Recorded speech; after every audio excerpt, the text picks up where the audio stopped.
right, so get this. We've got a whole stack of articles all about Foucauldian Discourse Analysis. Oh, wow. And it's from the Discourse Analyzer AI Toolkit. Interesting. So we're talking about how language shapes power and knowledge. What's a big one? Yeah, it's going to be a deep dive for sure. I'm excited. This is where things get really interesting. Yeah, we often think about language as just like this neutral tool, right? Just a way to communicate. Yeah. But Foucault, he really throws a wrench in that whole idea. Totally. He argues that language, or discourse, as he calls it, is completely entangled with power. It's like he's saying that the words we use don't just describe reality, but they actually shape it.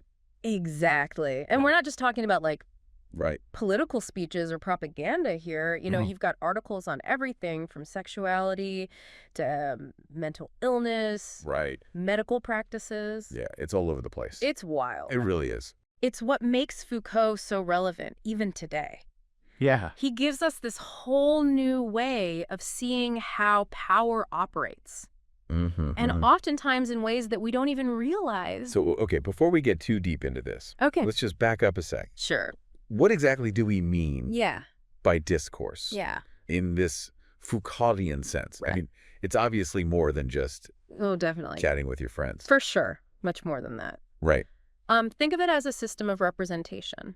Okay. A whole web of language and practices, even institutions that work together to create knowledge and shape how we understand the world. So it's not just about the words themselves. No. But who's speaking? Exactly. What's considered acceptable to talk about? Right. The whole context. The whole context. Okay, got it. And here's where the power element comes in. Discourses aren't neutral.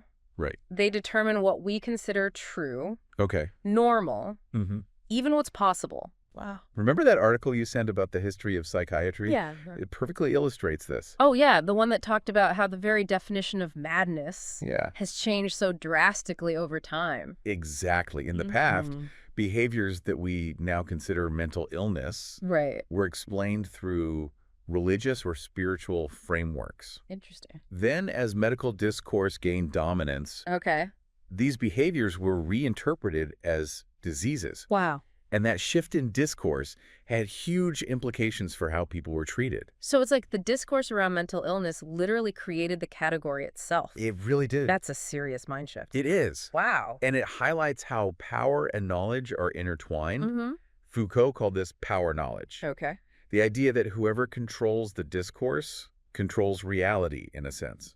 Yeah, that's heavy stuff. It is heavy stuff. And we've got articles in here about discourses around sexuality, prisons, medical practices, all sorts of things. Like, these systems don't just describe these aspects of life. Right. They actually shape them. Precisely. Wow. Take the medical field, for example. Okay. One of your sources analyzes how the rise of the medical gaze, that detached clinical way doctors observe patients, transformed medical practice. Interesting. It led to a focus on the body as an object of study rather than the patient's subjective experience of illness. So something as seemingly neutral as the way doctors look at patients actually has deep implications for how power operates in healthcare. It really does. Fascinating. And it shows how seemingly unrelated fields like medicine and, say, the penal system can actually be connected through these shared discursive practices and power dynamics. Okay, so we've got this concept of discourse tied to power and knowledge. Right. But how did Foucault actually go about analyzing this stuff? Yeah, that's a good question. It's not like you could just, measure discourse with a ruler. No, not quite. Right. He used these really interesting methods called archaeology and genealogy. Archaeology is like digging through layers of language and ideas to uncover the rules and structures of a particular discourse. So it's like, okay, here's the discourse around, say, sexuality in Victorian England. Right. What were the unspoken rules, the assumptions, the categories that shaped how people thought and talked about it? Exactly. And then genealogy comes in to trace how those discourses developed over time, paying close attention to the power struggles that shaped them. So if I'm getting this right, archaeology is about understanding the structure of a discourse at a particular moment. Exactly. And genealogy is about tracing its historical evolution. You got it. Okay. And both methods are all about understanding the relationship between power and knowledge. For example, one of your sources used genealogy to analyze the concept of criminality.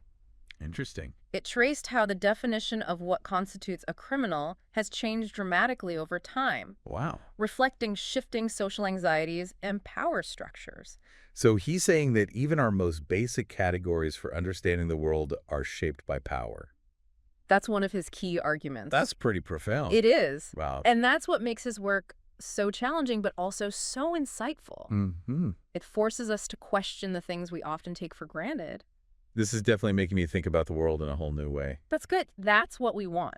Yeah. And that's just the beginning. Oh, boy. As we dive deeper into your sources, we'll see how Foucault's ideas can be applied to a wide range of issues, from the history of sexuality to the rise of the modern prison system. Okay, this is already blowing my mind. It is fascinating stuff. And we've only just scratched the surface. We've got a lot more to cover. But before we go any further, we need to address the elephant in the room. Oh, yeah. Foucault's work isn't exactly universally loved. You're right about that. He's got some pretty vocal critics. He does. And for good reason. Absolutely. Yeah, and those criticisms are important to consider because Right. they force us to think deeply about the implications and limitations of Foucault's theories. Right. So we should definitely spend some time on that.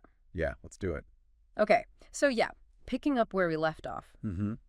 Let's dig into some of these criticisms surrounding Foucault's work. Yeah. One of the biggest ones is this idea that he leads us down this slippery slope to relativism. Right. Right. Like if everything is shaped by discourse, Right. then there's no such thing as objective truth. Right. That's a pretty big deal. It is a big deal. And some critics argue that Foucault's emphasis on power dynamics undermines the very possibility of knowing anything, for sure. So are we just supposed to throw up our hands and say, everyone has their own truth?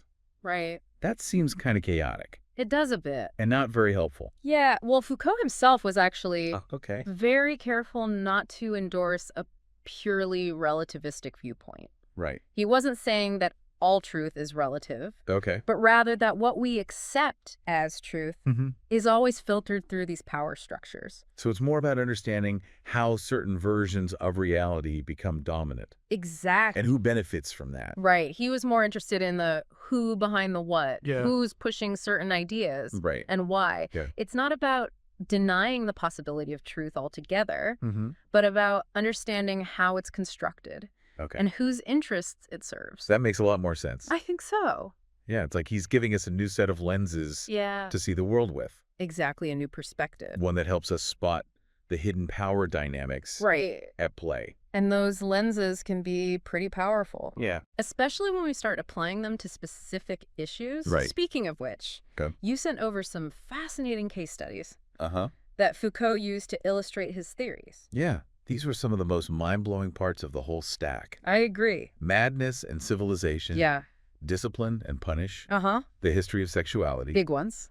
These are the works that really put Foucault on the map. Absolutely foundational texts. Right. And each one takes a deep dive into a specific discourse and how it shapes our understanding of the world. Okay, let's start with Madness and Civilization. Okay. The one where Foucault argues that what we consider madness is totally a product of history and culture. Exactly. Yeah. He traces how the very definition of mental illness has shifted over time. Okay. Influenced by everything from religious beliefs to medical advancements to social norms. So it's not this fixed category. No, it's not. It's constantly being redefined and reinterpreted. It's a moving target in a sense. So it's not like there's some objective, unchanging essence of madness. No, not according to Foucault. Okay. He would argue that the way we understand and treat mental illness is deeply embedded in the discourses of our time. Right.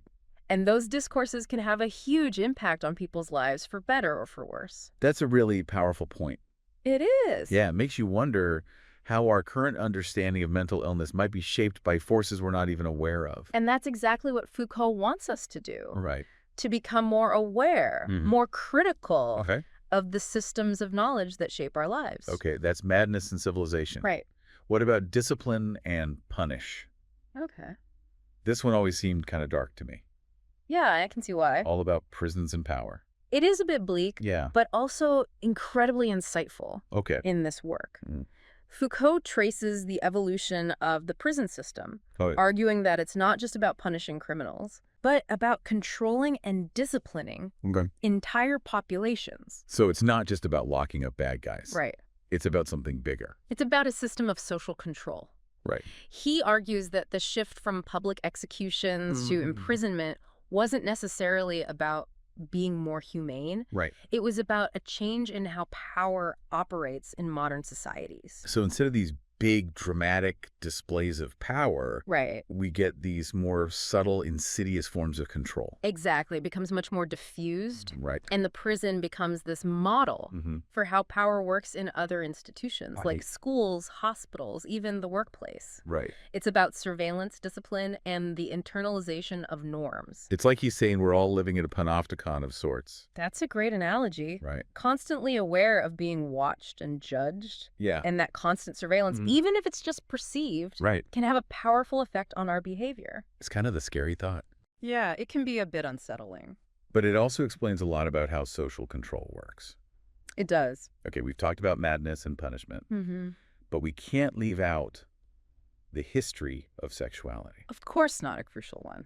This one seems particularly relevant in today's world. Absolutely. Right. In this work, Foucault tackles the idea that sexuality is this natural, unchanging aspect of human experience. He argues quite controversially that our understanding of sexuality is actually a product of history. Wow. Shaped by various discourses. So he's saying that even something as personal and intimate as sexuality is influenced by these larger social forces. That's his argument. Wow. He traces how the way we talk about sex, the categories we use to understand different sexualities, even the laws and social norms that regulate sexual behavior have all changed dramatically over time. It's like he's saying that what we consider normal or deviant when it comes to sex isn't fixed. It's always being negotiated. Right. And contested within these power structures. Exactly.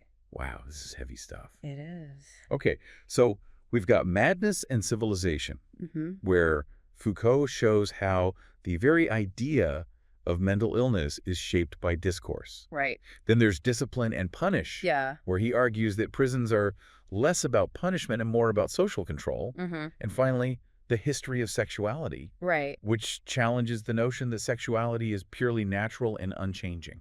Yeah, a lot to unpack there. It's like he's saying nothing is as simple as it seems. Right. And that's what makes his work so compelling and so challenging. He's constantly pushing us to look deeper. Right. To question our assumptions. And to see the world through new lenses. Okay, so we've covered a lot of ground here. We have. From the basics of discourse to the major criticisms of Foucault's work. Right. To these mind-blowing case studies. A lot of information. Yeah, I'm still wondering, what does all of this actually mean for us today? Right. A good question. How can we take these abstract ideas and apply them to our everyday lives? That's the million-dollar question. And that's where the methodological toolbox of Foucauldian Discourse Analysis really comes in handy. Okay. We'll unpack that in the final part of our deep dive. Okay, sounds good. Okay, so we're back for the final part. Last one. Of our deep dive into Foucauldian Discourse Analysis. All right. I'm really curious now. How can we actually use these ideas to make sense of the world around us? Well, that's where Foucault's methodological toolbox really shines. Okay, so let's get practical. We've got this whole set of tools, but how do we actually use them? One area where Foucault's ideas are incredibly relevant is social media. Oh, yeah, for sure. I mean, think about it. We spend so much of our lives online these days. Right. Interacting with these platforms that are constantly shaping how we think, communicate, and even see ourselves. Yeah, it's easy to forget that these platforms aren't neutral. Right. They're designed in very specific ways that influence our behavior. Exactly. Yeah. And one of Foucault's key concepts, discursive practices, is really helpful here. Okay, so tell me more about that. It's about understanding the unspoken rules, the algorithms, the design features that shape how we interact online. So it's not just about what we post. No. It's about the whole structure of the platform itself. Exactly. Wow. Social media platforms, they encourage certain types of interactions and discourage others. Right. They use algorithms to curate our feeds, showing us content they think we'll engage with, which can create these echo chambers where we're only exposed to information that reinforces our existing beliefs. So we're constantly being nudged in certain directions, even if we don't realize it. And this can have a huge impact on how we understand the world. Remember that source you sent about the spread of misinformation online? Yeah. It talked about how these algorithms can actually amplify conspiracy theories and extremist content, creating these alternative realities that can be really harmful. Yeah, that's a pretty stark example of how power operates through these seemingly neutral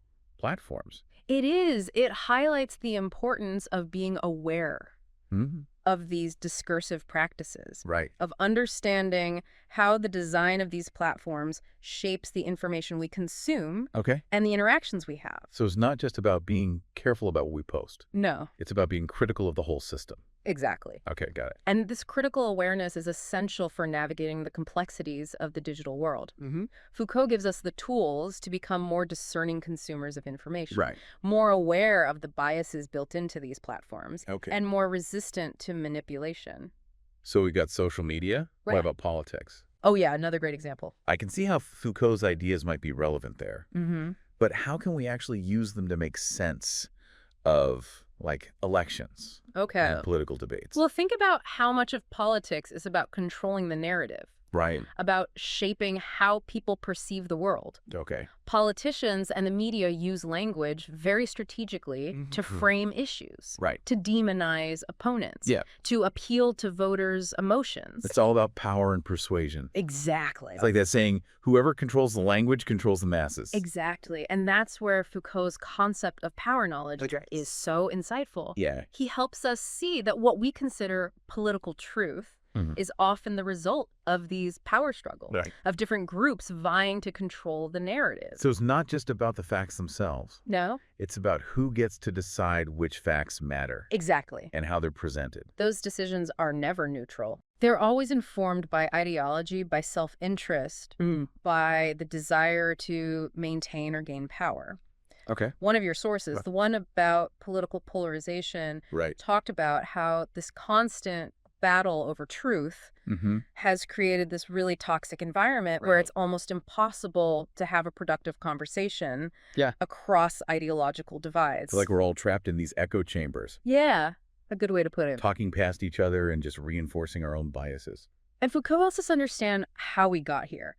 He shows us that these seemingly intractable political divides are often the result of these deeper discursive struggles, of these battles over language, meaning, and power. So it's not just about disagreeing on policy. No. It's about these fundamental differences in how we see the world. Exactly. And that's why it's so important to be aware of these discursive dynamics, to be critical of the language being used, and to always ask, who benefits from this particular narrative? It's like I'm seeing the Matrix. That's the power of Foucault. Yeah. He gives us these new lenses to see the world with, to decode the hidden power dynamics at play in everything, from social media to politics to, well, pretty much everything. Okay, so we've talked about social media. Yeah. We've talked about politics. Is there anywhere else we can apply these ideas? Honestly, the possibilities are endless. Wow. Even something as personal as healthcare can be analyzed through a Foucauldian lens. Remember that source you sent about the medical gaze? Yeah, the one that talked about how the way doctors look at patients can actually reinforce power imbalances? Exactly. Yeah. Foucault argued that this detached clinical way of observing patients, while it has its benefits, can also lead to a depersonalization of the patient. Reducing them to a collection of symptoms or a diagnosis. It's like the patient becomes an object of study. Exactly. Rather than a whole person with their own experiences and perspectives. And this can have real consequences for how patients are treated and how they feel about their own health. One of your other sources talked about the rise of patient advocacy groups and how they're challenging this traditional medical discourse, demanding more holistic and patient-centered approaches to care. So it's like Foucault's ideas are empowering patients to speak up and challenge the power dynamics in healthcare. That's one way to look at it. That's amazing. It's about giving people the tools to question the systems that affect their life. This has been a truly mind-blowing deep dive. I agree. We've gone from the abstract concepts of discourse and power knowledge to real-world examples in social media, politics, and even healthcare. It's all connected. It's like Foucault has given us this whole new way of seeing the world. Yeah, a new perspective. A way to decode the hidden power dynamics at play in everything around us. And that's what makes his work so enduringly relevant. Absolutely. It's not just about understanding how power operates. Right. It's about empowering ourselves to challenge it, to question it, and to imagine new possibilities for how we can live together. So as we wrap up this deep dive, what's the one key takeaway you want to leave our listener with? I'd say it's this. The next time you encounter a truth, whether it's in the news, on social media, or even in your own personal life, ask yourself, who benefits from this truth being accepted? Whose voices are being silenced? Whose interests are being served? Because that's where the real deep dive begins. That's a fantastic point. I hope so. And hey, if you find something particularly mind-blowing, send it our way. We'd love to hear from you. We're always up for another deep dive.